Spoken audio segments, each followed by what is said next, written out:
con atención la siguiente lectura. En el libro de o carta a los Corintios, Primera de Corintios, capítulo 10, versículos 23 en adelante, dice: todo me es lícito, pero no todo conviene. Todo me es lícito, pero no todo edifica. Ninguno busque su propio bien, sino el del otro. De todo lo que se vende en la carnicería, comed sin preguntar nada por motivos de conciencia. Porque del Señor es la tierra y su plenitud. Si algún incrédulo os invita y queréis ir, de todo lo que se os ponga delante, comed sin preguntar nada por motivo de conciencia. Mas si alguien os dijere: esto fue sacrificado a los ídolos, no lo comáis, por causa de aquel que lo declaró y por motivo de conciencia, porque del Señor es la tierra y su plenitud. La conciencia digo, no la tuya, sino la del otro, pues ¿por qué se ha de juzgar mi libertad por la conciencia del otro o de otro? Si yo con agradecimiento participo, ¿por qué he de ser censurado por aquello de que doy gracias? Si, pues, coméis o bebéis, haced otra cosa, hacedlo todo para la gloria de Dios. No seáis tropiezo ni a judíos ni a gentiles, ni a la iglesia de Dios, como también yo en todas las cosas agrado a todos, no procurando mi propio beneficio, sino el de muchos, para que sean salvos. Sed imitadores de mí, así como yo de Cristo. Amén. Decía, alrededor del pregón del Evangelio subyace en la vida eclesiástica de la iglesia algunos aspectos fundamentalmente que son, en estricto sentido, doctrina. Otros no, por supuesto. El ministerio de la obra de Dios en la tierra se compone paralelamente de dos aspectos, uno divino y otro humano. El aspecto divino viene como consecuencia de la revelación de Dios que le da al ser humano. Y esta revelación, en cuanto al pregón del Evangelio, ha sido designada especialmente a la iglesia del Señor, la iglesia de Cristo, que no es, por supuesto, sino el pueblo, el conjunto de personas que han sido redimidas por la sangre de Cristo. Y esto constituye fundamentalmente la declaratoria de la fe que todos hemos expresado, nuestra fe en un Salvador, y ese es Jesucristo, el Hijo de Dios. Y esta revelación ha sido dada en primer lugar a través de la palabra, el Evangelio. La Santa Biblia constituye, refleja la voluntad expresa de Dios para el ser humano.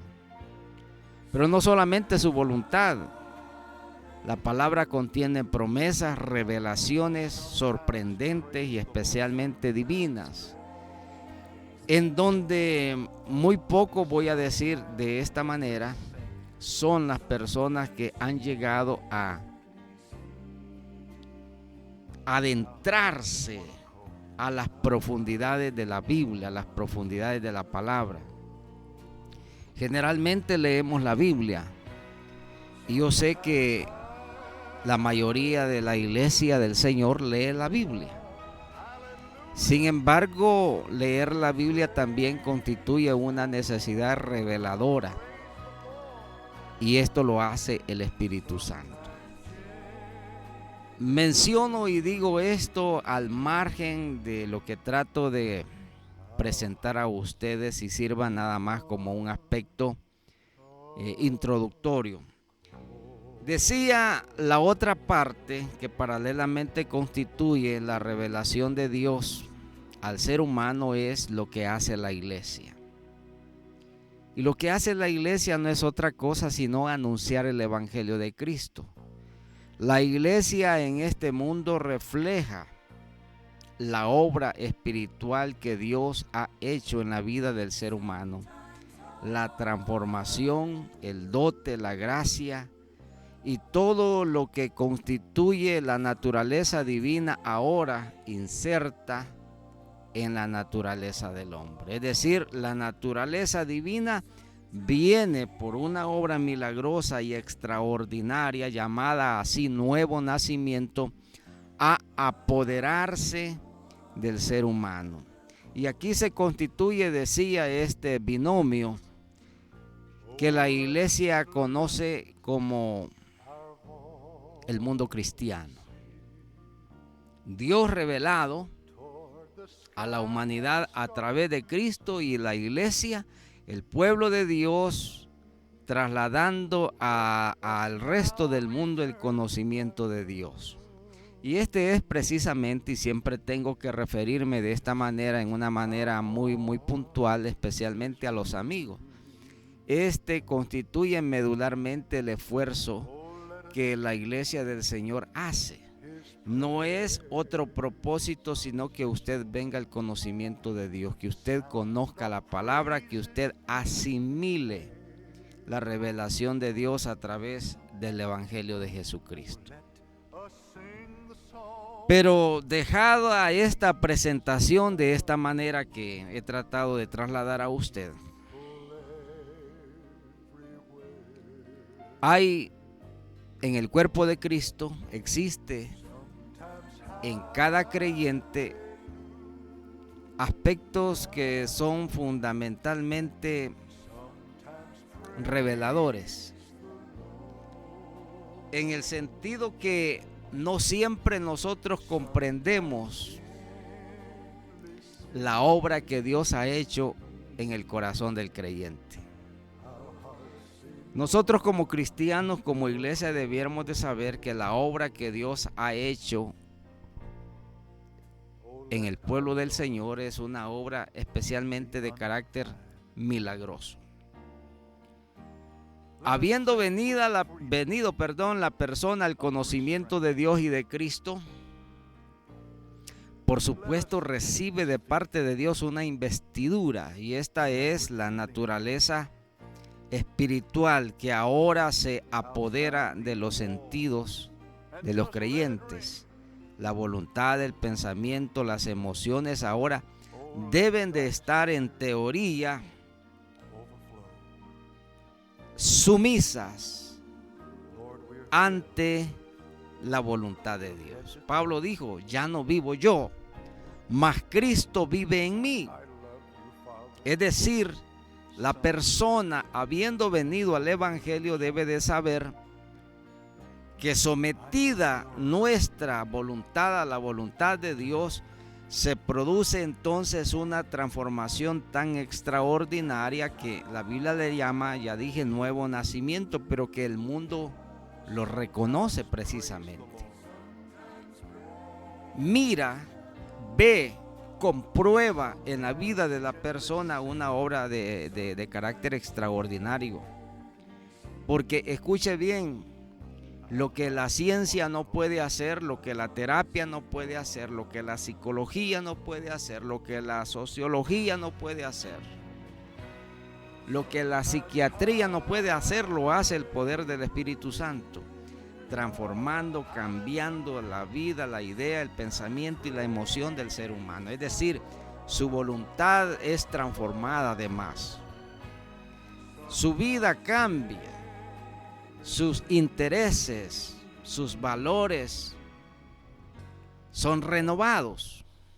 Por eso la Biblia dice: renovaos en el conocimiento de Cristo. Porque es entonces cuando la persona, independientemente de quién haya sido en el pasado, recibe una naturaleza distinta a la naturaleza corrupta humana. Corrupta en el sentido de que nuestros valores ahora son cambiados, nuestros intereses son cambiados. Pero ya dije, nuestras emociones también son cambiadas.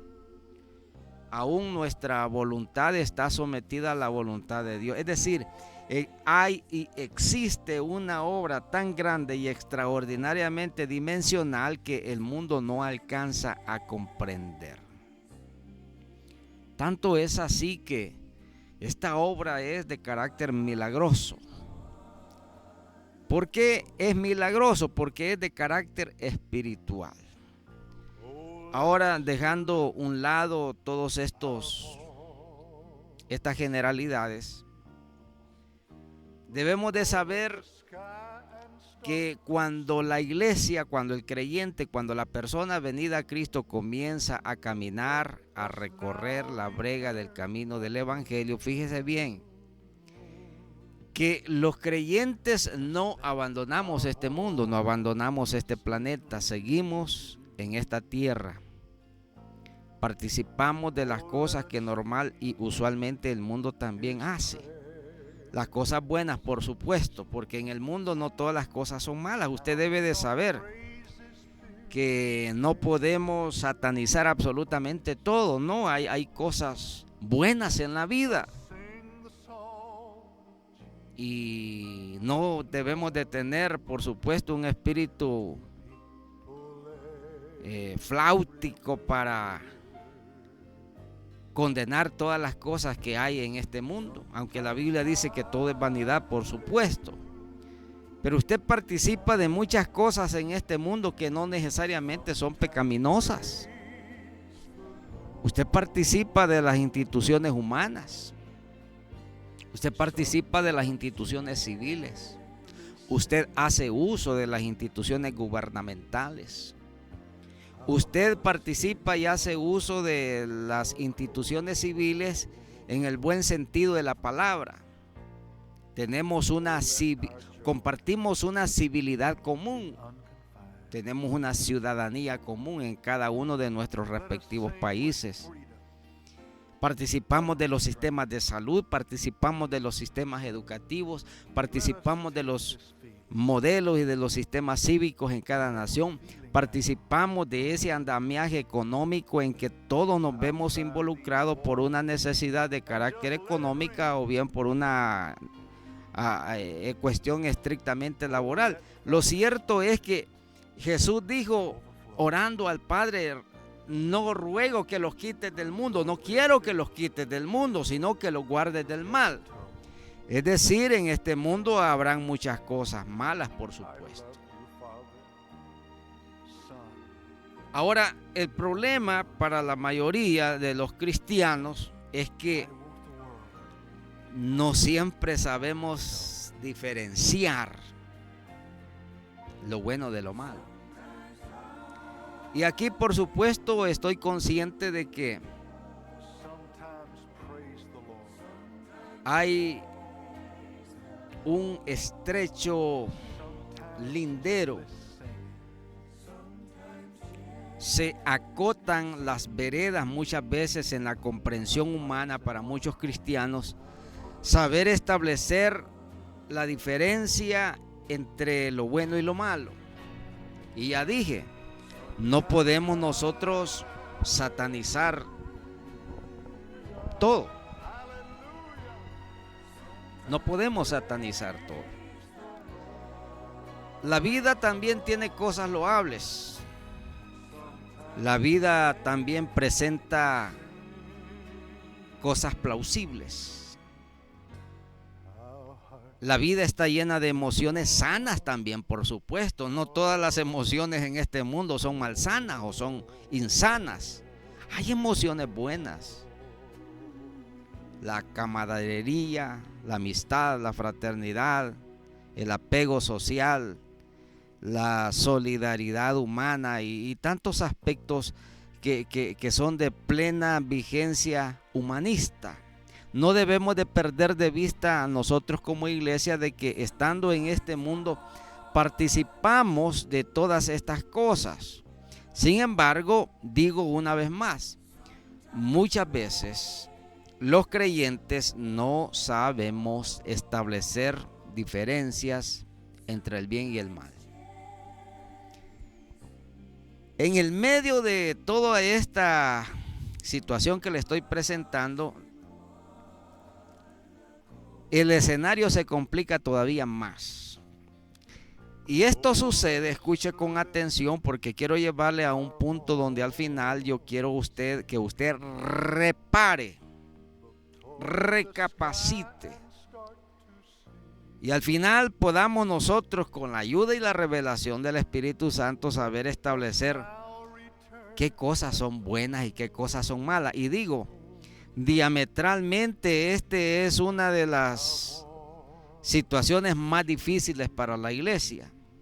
Y cuando me pongo a meditar en estos aspectos, de los cuales ya voy a hacer mención un poco más adelante, no se me ocurre sino establecer cuáles son los criterios por los cuales los creyentes muchas veces no sabemos establecer diferencias. Y es por eso que digo una vez más, hay mucho pueblo de Dios que sataniza todas las cosas. Decía, este escenario se complica, este escenario se agrava, este escenario vuelve todavía más compleja la situación cuando mete mano la religión. Y usted me ha escuchado tantas veces hablar de aspectos religiosos, pero la religión viene a complicar muchas veces estas cosas. ¿Por qué complica la religión estos fenómenos? Sencillamente porque la religión, debe de saber usted, es un aspecto esencialmente de naturaleza humana. Y aclaro, no sé cuántas veces lo he hecho también, aquí en este o en otras oportunidades. El evangelio no es religión. El evangelio, dice el apóstol Pablo, es poder de Dios para salvación. Al judío primeramente, también al griego, pero a todos los que creen en el nombre de Cristo como el Salvador, el Mesías, el Redentor, dice la Escritura, Dios les da potestad de ser constituidos hijos de Dios, renacidos en Él, adoptados en Él. Hemos venido a ser vueltos hijos suyos en Cristo el amado. De manera, mis estimados, que el evangelio no es religión. Pero todos estos aspectos de los que trato de trasladar a usted, estos aspectos se complican cuando la religión mete mano, porque la religión es un paliativo de la mente humana. Por alguna razón que todavía en términos racionalmente de carácter personal yo no puedo lograr establecer. ¿Cómo es que el ser humano puede adoptar doctrinas humanas y hacerlas pasar o quererlas hacer pasar por cuestiones divinas? Porque claro está, el ser humano no va a parar cosas divinas. El ser humano va a parir, a producir, a arrojar, a inventar, a establecer normas, criterios, mandamientos y aspectos estrictamente ceremonial de carácter religioso que los quiere hacer pasar por divinos. Y este es el caso de la religión, que subyuga la voluntad, el pensamiento y las emociones humanas, queriendo hacer pasar la religión como algo divino. Pero ya dije, no es divina.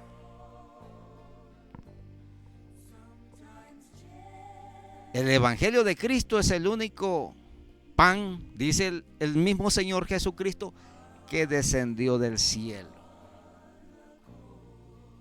Ahora decía, personalmente no logro establecer cuáles son los criterios que las personas hacen pasar por divino lo que no es divino. Y en esta espiral de enigmas, en esta espiral de confusiones,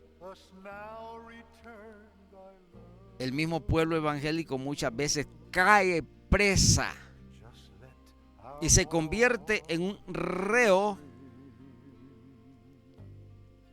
de lo que imaginariamente consideran ellos que es de Dios o es divino, pero que no lo es. Y aquí voy adentrándome ya de una manera más real a las consideraciones que presenta el apóstol Pablo en este pasaje. Dice Pablo: todo me es lícito, pero no todo conviene. Todo me es lícito, pero no todo edifica. Aquí nos enfrentamos frente a una de las más grandes disyuntivas, como lo dije al principio de esta intervención, que muchos creyentes no saben establecer una diferencia clara entre lo bueno y lo malo. Tanta es la confusión religiosa que hay en este mundo, y que aún el mismo pueblo evangélico o parte del pueblo evangélico también cae presa del error de esta confusión. Isaías, el profeta Isaías, dice que el hombre a lo bueno le llama malo y a lo malo le llama bueno. Es decir, no logra establecer una diferencia sana entre lo que requiere cosas especialmente divinas con las cosas terrenales, lo profano o lo divino, lo carnal o lo espiritual, lo banal o lo celestial. Estos son aspectos muy profundos que tienen sumida, a mucho pueblo en una confusión terrible. Pero Pablo dice: todo me es lícito, todo, y todo es todo. ¿Cuántas veces, si usted, hermano, se ha preguntado qué es bueno y qué es malo?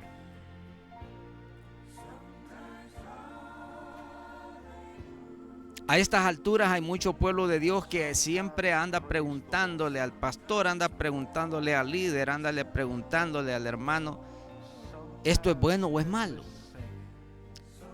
Hay criterios que usted debe de aprender a digerir para establecer diferencia clara entre el bien y el mal, entre lo bueno y lo malo. Y este es, en primer lugar, el conocimiento de Dios. Usted puede encontrar en la palabra de Dios todo, absolutamente todo lo que Dios revela que es bueno y que es malo. Allá en el libro de los Gálatas, por ejemplo, capítulo 5, versículo 19, se nos hace una lista muy buena, muy extensa, por cierto, medianamente extensa, acerca de lo que Dios reprueba, y estas son las obras carnales. Dice Pablo, escribiendo a los Gálatas: manifiestas son las obras de la carne. Y comienza él a identificar cuáles son las obras de la carne.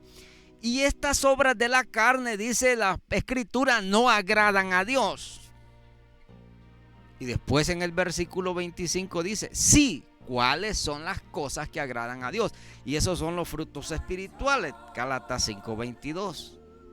Amor, gozo, paz, paciencia, benignidad, bondad, fe, mansedumbre, templanza, etc. De manera, mis hermanos, que la Biblia en primer lugar constituye el espejo, el reflejo de lo que Dios revela, su voluntad al ser humano. No digo a la iglesia en especial, porque el mandamiento de Dios es universal para todo ser humano. Claro está, la iglesia es la que primeramente hace caso de la ley divina, porque ha conocido a Cristo, ha conocido a Dios y quiere agradar a Dios.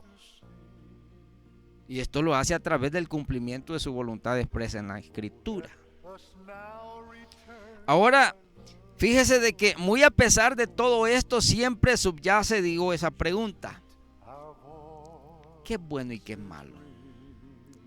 Hay creyentes todavía, pasado de muchos años de estar en el evangelio, que andan preguntando, hermano, ¿y esto es bueno o es malo? Y yo sé que en este momento, mientras usted me escucha expresar estas palabras, muy puntualmente se podrá estar haciendo algunas preguntas bastante repetitivas. Algunos preguntan, por ejemplo, ¿es malo participar de las cosas mundanas? No todas, es la respuesta. Hay cosas mundanas que son en estricto sentido banales. Pero ya le dije hace un buen rato, estamos en este mundo, creyentes y no creyentes, y participamos de muchas cosas del mundo que no necesariamente son pecaminosas. Decía, por ejemplo, usted hace uso del sistema de salud, usted participa de aspectos sociales, participa en su comunidad, participa de ceremoniales cívicos, y etcétera, muchos etcétera por delante. Pero cuando decía, por ejemplo, la religión mete mano, la religión se ha encargado de engañar a las personas y vetar aspectos que no necesariamente son malos. Porque si hay una de las cosas que le encanta a la religión, es establecer sus propios criterios. No los de Dios, no de la palabra, no de las cosas divinas, sino de lo que se le ocurre a su mente. ¿Ha oído usted, por ejemplo, decir que es pecado tomar Coca-Cola? ¿Que es pecado tomar café? ¿Ha oído, por ejemplo, por ahí decir que un religioso le ha espetado en más de alguna vez que si usted trabaja o estudia el día sábado, usted es un enemigo de Dios? ¿Ha escuchado, por ejemplo, decir por ahí que si usted no se viste de cual o tal manera, usted es un enemigo de Dios? ¿Que usted está condenado al infierno? ¿Que el diablo va a hacer, que Satanás va a ser su compañero de celda en el infierno? Hay tantas ocurrencias en este mundo religioso, en esta jungla religiosa, que muchos creyentes, aún habiendo venido al evangelio, no logran atisbar los sentidos espirituales y establecer diferencias entre lo banal y lo divino. Digo, entre lo carnal y lo espiritual, entre lo mundano y lo celestial. Hay y existe, mis estimados, disculpe usted, una confusión tan grande en el pueblo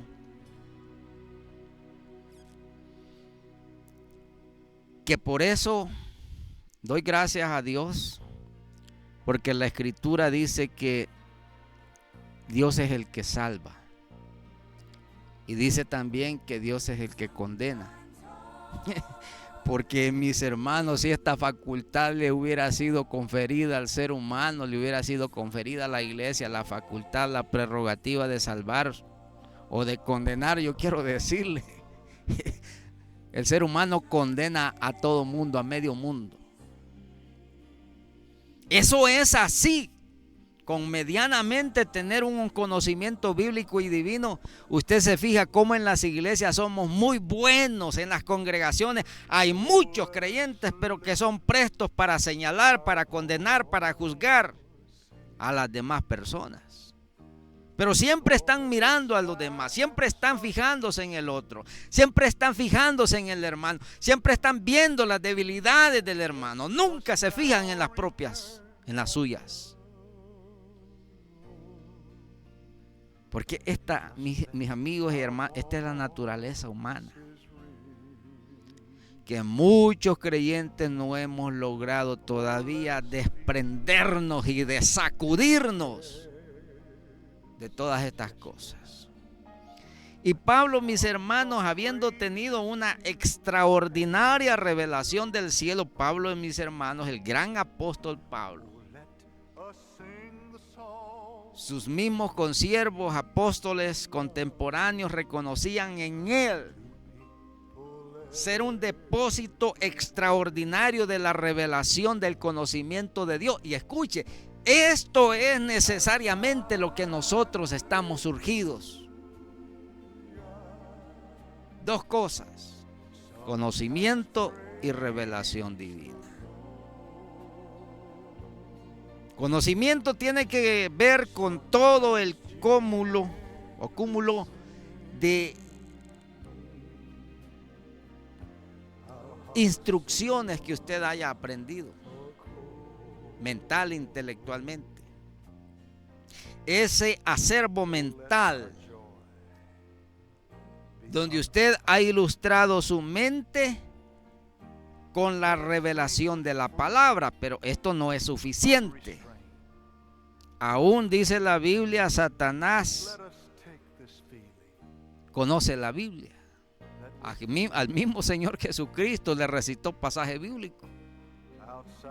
El diablo es experto en las escrituras y es por eso que tiene engañada y utiliza la religión como uno de los instrumentos más eficaces que tiene hasta el día de hoy para engañar a la humanidad.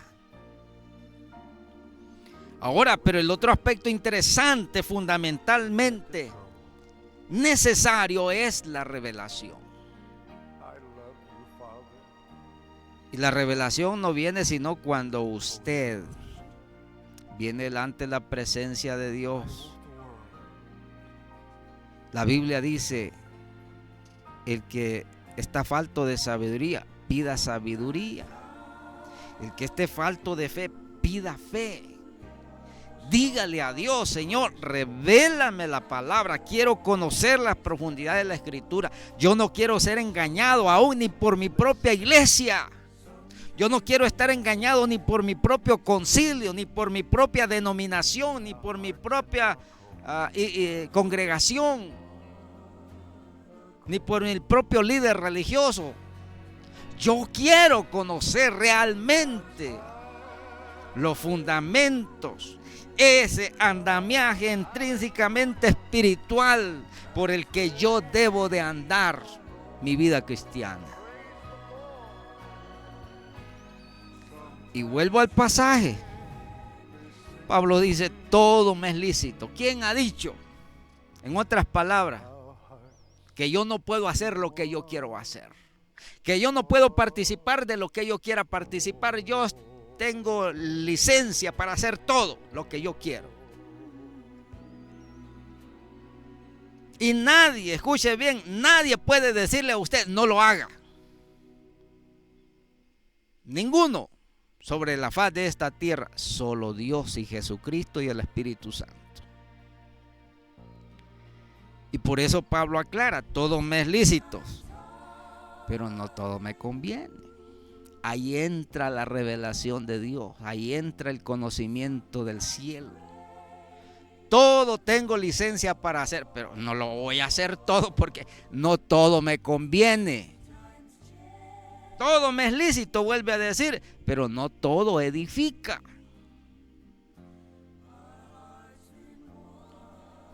El gran sabio Salomón, escribiendo el libro del Eclesiastés, dice: todo lo que te venga a la mano para hacer, hazlo según tengas las fuerzas para hacer. Todo. En otras palabras, haz lo que te dé la gana. Si lo quieres hacer, hágalo. Pero sabe, dice, que sobre todas estas cosas, o sobre todas las cosas que usted haga, Dios te va a juzgar un día. Entonces aquí encontramos una revelación. Yo lo puedo hacer, pero no lo voy a hacer todo, porque primero, no me convienen todas las cosas. Y en segundo lugar, no todo me va a edificar. En otro criterio podemos decir: al creyente debe de hacer lo que le conviene y lo que le edifica. Y estas son cosas profundas y reveladoras del Evangelio, mis hermanos. El problema de nosotros como iglesia, digo, como pueblo de Dios, es que nos hemos acomodado y nos hemos acostumbrado solamente a escuchar historias bíblicas. Y lo digo con respeto, por supuesto. Pero, como dijo Pablo, necesita usted pasar de la leche a las viandas, a comer, a digerir comida sólida espiritual, que usted realmente comprenda qué es lo que Dios quiere de usted.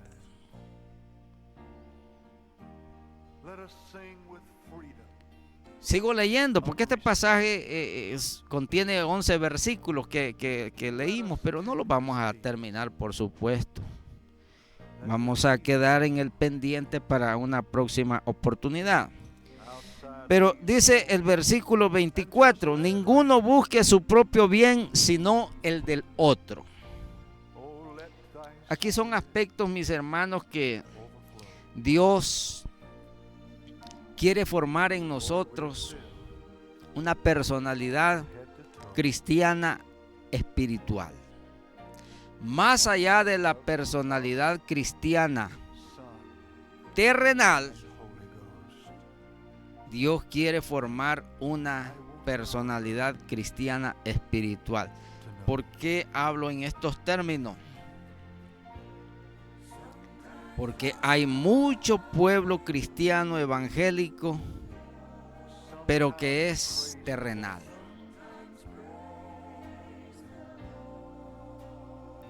Usted cree de que no sé qué es lo que estoy diciendo. La Biblia dice, las cosas espirituales se han de discernir espiritualmente. Y no hay una fórmula para saber cuál es tener el conocimiento de las cosas espirituales, sino por el Espíritu de Dios, que dice la Escritura. Él, el Espíritu Santo, os guiará a toda verdad. Él les va, dijo el Señor, a revelar las profundidades de Dios, la naturaleza de Dios. Él les va a enseñar, Él les va a mostrar, Él les va a ilustrar qué es lo que Dios quiere hacer de nosotros. No lo que el pastor quiere hacer con nosotros, lo digo con respeto, no con lo que la denominación y el concilio quiere hacer de usted, porque para eso somos muy prestos. Y nos ensanchamos en querer cumplir las formalidades de nuestra denominación. Y toda esa liturgia y ese ceremonial, mis hermanos, tan vacuo que muchas veces no resulta en ningún sentido espiritual.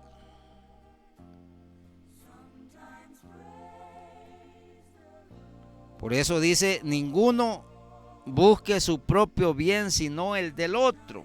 Está hablando de cosas profundas. Versículo 25, de todo lo que se vende en la carnicería, comed, sin preguntar nada por motivos de conciencia, porque del Señor es la tierra y su plenitud. ¿Se fija usted que hay gente que tiene problemas hasta con la comida que come, o que quiere comer, o le dan de comer? Y en estos días de Semana Santa, porque para muchos pueblos cristianos hablar de Semana Santa es un pecado.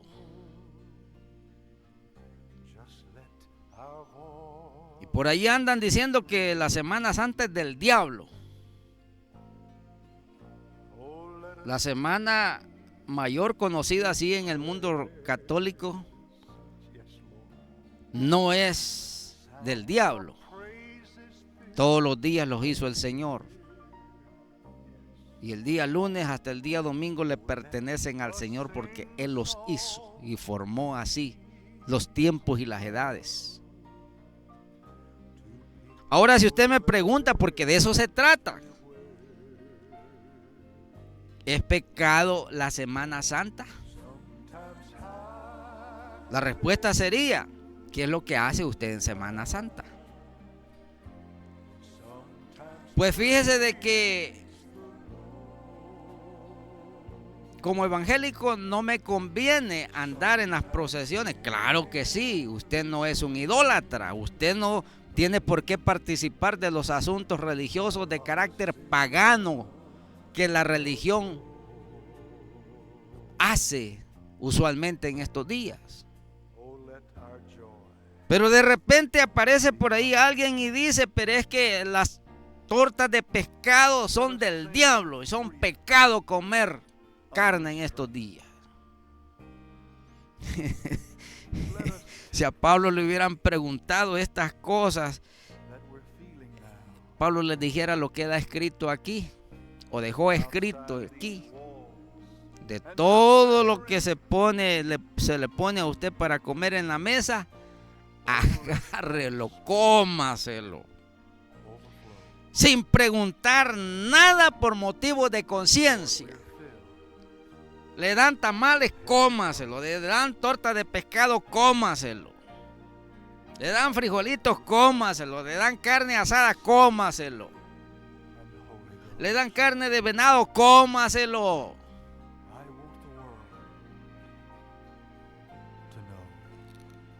Mire,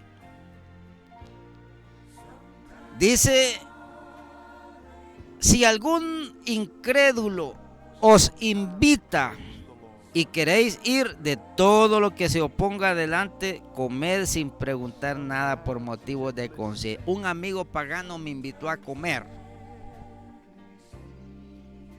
Pero si es mi amigo, ¿yo por qué lo voy a despreciar?